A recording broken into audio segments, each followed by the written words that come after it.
এখন বাজে ঘড়িতে 6:45। তো আমি ঘুম থেকে উঠে পড়েছি হঠাৎ করে। আজকে সকালে ঘুমটা ভেঙে গেল। তো ঘুমটা ভেঙে যাওয়ার সঙ্গে সঙ্গে বাথরুম ভেঙে গেলো। তো বাথরুম করে এসে আমি দেখলাম যে জল আসছে নাকি, কারণ কালকে এই যে ভাই ড্রামগুলো রেখে গেছে জল ভরে রাখার জন্য। তো ভাবলাম এখন যদি আবার শুই তাহলে উঠতে একটু দেরি হয়ে যাবে, তখন যদি জলটা না পাই। তো এখন যেহেতু ঘুমটা ভেঙে গেলো জলটা ভরে রাখি। তো এই যে জল ভরতে গেলাম, দেখি জল আসেনি। তো আর কি করার আছে, তো এই যে ড্রামগুলো রেখে এখন ভাবলাম যে এখন মানে পর যেহেতু বাড়িতে নেই তো সেরকম কাজের চাপ নেই, আমি আর ছেলে আছি। তো ভাবলাম আর একটু শুয়ে পড়ি। এই যে দেখো ঘড়িতে এখন 6টা বাজতে 5 মিনিট বাকি। তো শুয়ে পড়লাম। তো ঘুম থেকে উঠতে উঠতে 8:30টার দিকে ঘুম থেকে উঠেছি। তো ঘুম থেকে উঠে তারপরে জলটা পেয়েছি, জল 8:30 পর্যন্ত ছিল। তো জল ভরে রেখে তারপরে যে ছেলেকে রেডি করে স্কুলে দিয়ে এসে আসার পথে এই যে মাছ নিয়ে চলে এসেছি। তো এখন মাছটা ঝোল করব। তো মাছটা এখন শুধু বেছে রেখে আমি যাবো স্নানে। তো গুড মর্নিং বন্ধুরা, কেমন আছো সবাই? আশা করছি ভালো আছো। তিথি ড্রিম লাভ চ্যানেলে তোমাদের সবাইকে আবার অনেক অনেক স্বাগত। আবারও চলে এসেছি তোমাদের সামনে আরও একটা নতুন ব্লগ নিয়ে। আশা করছি আজকের ব্লগটা তোমাদের খুব ভালো লাগবে। তো প্লিজ সঙ্গে থেকো। তো এই যে দেখো মাছ ধোয়া হয়ে গেছে। তো এখন আমি স্নানে যাব। স্নান করে পুজো দিয়ে এসে তারপরে ঝোলটা রান্না করব। কারণ কি বলো তো, এখন টোটোর যে কদিন থেকে সমস্যা চলছে না, টোটো পাওয়া যাচ্ছে না, টোটো স্ট্রাইক চলছে। তো যার জন্য আর কি কোথাও বেরোতে গেলে একটু তাড়াতাড়ি 1 ঘন্টা আগে বেরোতে হবে।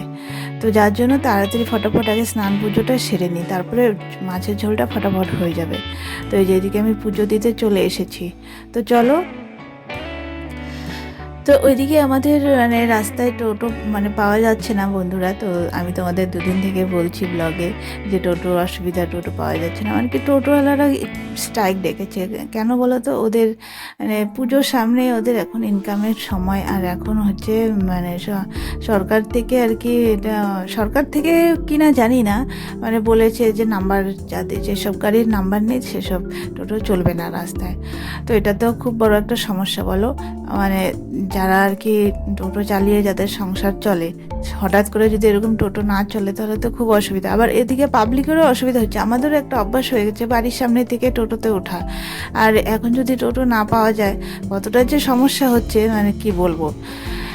একটা অভ্যাস হয়ে গেছে বাড়ির সামনে থেকে গাড়িতে ওঠার। সেই অভ্যাসটা যদি হঠাৎ করে বন্ধ হয়ে যায় তাহলে জানি পাবলিকের কী অবস্থা হবে। তো যাই হোক, খুব সমস্যা হচ্ছে। তাও যাওয়ার সময় আজকেও তো ভেবেছিলাম ঘুরে আসবো নাকি, টোটো পাচ্ছি না, তারপরে হঠাৎ করে একটা পেলাম। আর ভাড়া একটু বেশি নিল, আমার 20 টাকা আর ছেলের 20 টাকা ভাড়া বেশি নিল, তবুও পেয়ে তো গেছি। স্কুলে আজকে না পাঠালে কয়েকদিন থেকে স্কুল যাওয়া হচ্ছে না।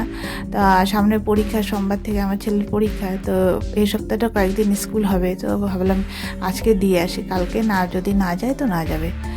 তো যাই হোক স্কুলে দিয়ে এলাম। এখন আসার সময় আবার আমার 10 টাকা ভাড়া নিল। তো এখন আবার ছেলেকে যখন আনতে যাব তখন একটু তাড়াতাড়ি বেরোতে হবে, কারণ এই যে এরকম সমস্যার জন্য। তাই ভাবলাম এই যে এখন বাজে রান্না, এই যে মাছের ঝোল হয়ে গেছে, রান্না টান্না করে গ্যাসটা মুছে এখন 2টো বেজে গেছে। তো ভাবলাম এখনই বেরিয়ে পড়বো। তো আজকে আবার আমার বান্ধবীর ছেলের পরীক্ষা আছে। তো ও আবার ওখানে আছে, ওর সঙ্গে অনেক দিন হলো দেখা হয় না। তো ভাবলাম তাড়াতাড়ি একটু গেলে ওর সঙ্গে দেখা হবে, ওর সঙ্গে একটু গল্প করা হবে।